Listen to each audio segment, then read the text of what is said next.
Angel here with part 5 of a little series I'm calling How I Built My Head Hut. I'm in my head hut right now. You can kind of see it's made out of a lot of recycled or reused trash and materials, bottles and paper, shredded paper and tires. And then it's also got a lot of wood and concrete cement in it, and as well as some lime, plaster, and various things. So I already covered kind of the digging of the hole, the pouring of the bond beam, the making of the pillars, and today, part 5, is going to be the dome. I'm going to tell you a little more about how I built the dome. It was all kind of a learning process for me. I really had no previous experience. I did go work with a couple of Earthship crews after I started this project and learned a lot from that, and that really helped me finish this project and another project I have here as well. I call these Earthship-inspired Mega-Sculptures because they are not Earthships proper at all. They're just using some of the technology or ideas or methods from the Earthship crews. But I also learned a lot about catenary arches. That's what the dome is built out of, and cordwood building. That's what the glasswork is mimicked after, and cob building, which I did some of, and yeah, just combined a whole lot of ideas from all the builders that I learned from. A lot of lightweight concrete. I don't know if you're familiar with flying concrete. If you're not, check those guys out. They're pretty awesome. Also, check out the Earthship website if you are, well, it's earthships.com or .org, I think, if you are interested in learning more about alternative construction and or building your own home with your own hands, or just a playroom like this. This is not a home, although it's big enough. It could be. It has a downstairs and an upstairs, and I have a bed up here just for hanging out in, and some plants growing in here, and some musical instruments. It's kind of my getaway, my playroom. But I do intend to finish it off with a few little finishing touches and then kind of stay out here a lot more often while I'm renting out parts of my home inside. So anyway, that was a kind of long introduction, and I'm interested to know if you have any questions as I go through this series. This is the first of my series about how I built this structure, the Head Hut.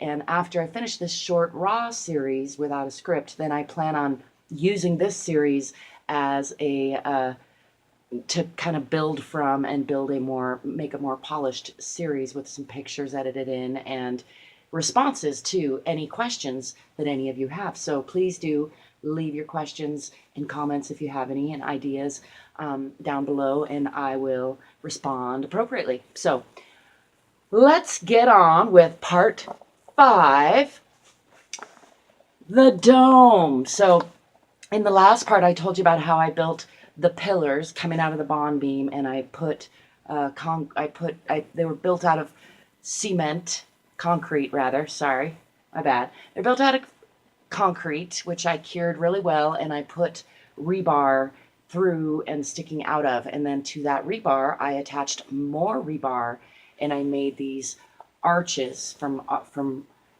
pillar to pillar all the way around. You can see now, they were a little bit bigger because I've got quite a bit of mass added to the rebar now, obviously. But I made those pillars, and then from there, I actually went like every other one, after I went every one to every one. And then from there, I built the dome from the center of each of those. So I had 20-foot rebar sections from Home Depot. That's the longest you can get without like being a contractor or something fancy, or actually it's kind of tricky to transport even at that length on my big van. So I got 20-foot long pieces of rebar and I attached them just with wire, which I don't actually recommend. I think even plastic ties might be better, because really the rebar at the end of the day, when the cement and concrete is fully cured, the rebar is just kind of adding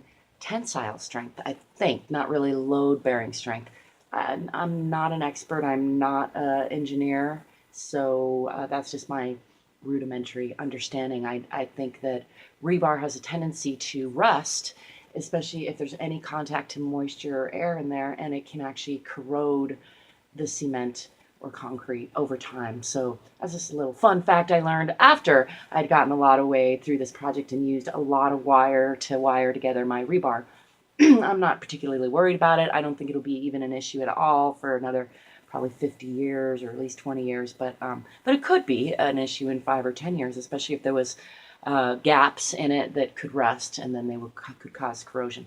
Anyhow, I built the main infrastructure out of rebar coming from each pillar and connected. There was about 4 connections to each pillar by the time I was done, and then connections off the centers of each catenary arch to go across the dome. And you can see up here I left an opening up there. And maybe you can also see how thick it is. I don't know if you can tell, that white part is about 8 to 12 inches thick up on top. And so after I made an infrastructure with rebar, I then covered it with lath. And I don't know, I think it took less than 10 sheets of lath. It wasn't a whole lot. It's pretty inexpensive, like $6 or $7 a sheet. So I covered the whole thing with lath, and I made it into the dome shape that I wanted, and I kind of made the outside covers to my windows a little bit, and I could show you that if you like here in a minute. I will get up and show you that in a minute, but I want to finish what I'm saying about inside here. So then in that lath, I put in a bunch of bottles at an angle, which I highly do not recommend ever doing. I don't regret doing it. I spent a lot of time figuring out this pattern up here and finding the matching bottles. I don't know if you can kind of tell, but I was trying to make kind of eyebrow-ish pattern, because this front of the head hut is the eyes. So I was making eyebrows on the top there, and I spent a really ridiculous amount of time figuring out the pattern and getting the right bottles, and like probably a whole year. It really was a ridiculous amount of time, and really in the end, even though I love the design, and I put some LED lights into some of those so it lights up at night, and I love all that, and I don't regret that I did it, but I would not recommend doing it. And in future projects, I won't be doing anything like that. I might if I put a decor on the roof, I will do it on a single plane, straight up and down at a 90-degree angle, and put an overhang over it to protect it. Anyhow, like I did on these walls, basically. Onward though, so I've covered it with lath, and then I had to brace the lath from underneath a little bit. So I had a kind of a rudimentary floor at the time over my vigas, and I put and so just some plywood over those, and then I braced the lath with quite a few poles and 2x4s and whatever I had handy. Basically, it was just a big network of things holding up the lath dome, and then I plastered that with about 1 to 2 inches of cement plaster that I made myself in my mixer with a lot of reinforcing fibers. So it's real strong, and I spent a lot of time curing that as slow as I could. I kept it covered, kept it wet, cured it for I think a week covered, and then a good month or so before I started climbing around on there and adding more. And what I added to the top after that, on the outside of that layer, which is basically in the center of what's visible now, on the outside I added about 4 or 5 inches of pumice, lightly coated in a cement coating, and then over that I plastered it with a nice papercrete plaster skin, and then I sealed it. And on the inside, it's probably one of the main potential failures or kind of things that I wish I had done a little different, was I threw infill up there that was made out of Adobe, which was just lime and clay soil that I got from the mountains here, and then shredded paper. So it was a lightweight. When it dried, it was lightweight, and the lime does do some permanent curing, but really, especially because of the bottles up there, it can get moisture comes in along that glass, gets in that infill, and causes some discoloration on my inside, and also could cause it to be heavy. And so it kind of nixed my plans. I was going to hang a bed. I have hooks up there, load-bearing hooks, weight-bearing hooks, that I was planning on hanging a round bed from, but I realized after I plastered over that infill and then started to see that some moisture was getting in there, that I don't want to shake it around too much, and because because I think over time, over a number of years, it would cause some chunks to fall out, and that could hurt somebody and also just need repair. So it'd be easy to repair, but in any case, I decided hanging bed, not a good idea, and that's one thing I kind of wish I had done differently with some other kind of infill. But nonetheless, that's what I did, and then in here, I finished it off with a handmade pumice and paper and lime plaster that again, I probably would have used a little bit different mix and gone a little smoother in hindsight, but it was all a giant experiment, and I was using the materials I had, and the pumice and the lime sequester CO2 out of the atmosphere, is my understanding, over time, trying to turn back into limestone. So it's a super hard, super great for the environment, and it's just like, it's breathable. It can get wet and holds moisture and lets it go. It's actually one of my favorite building substances. After getting done with this project, I have become enamored with lime, and especially lime plasters, but lime cements, concrete as well. So anyhow, I made my own. That's actually just sprayed on pigment. That yellow up there, I sprayed on. I have some natural pigments that I sell in my eBay store. Link will be down below. And in any case, I sprayed the lime plaster with some pigment. And downstairs, I actually did some more decorative stuff, which I will be talking about in another section of this story. So that's pretty much how I built the dome. Then I did have some cracking up there. I still do a little, and I did a white lime wash. Let's walk out there now, and I will show you.